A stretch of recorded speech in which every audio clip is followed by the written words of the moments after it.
2015, nung ikaw ay board of director ng PhilHealth, umabot sa 1,760,000 na mga bonus at allowance ang pinamudmud ninyo sa mga sarili ninyo dyan sa PhilHealth bilang mga opisyal.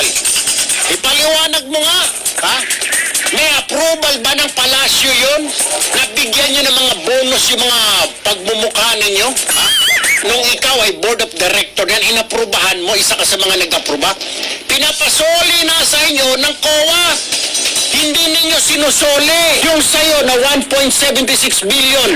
Kontribusyon yun ng mga miyembro ng PhilHealth, ugok. Kaya pala pag yung buntis magpa-check up, hindi tinatanggap ng ospital.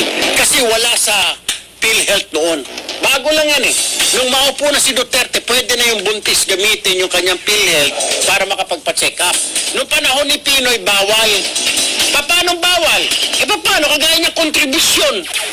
Oh, ginamit niyo pang bonus sa mga sarili niyo, mga hinayupak kayo.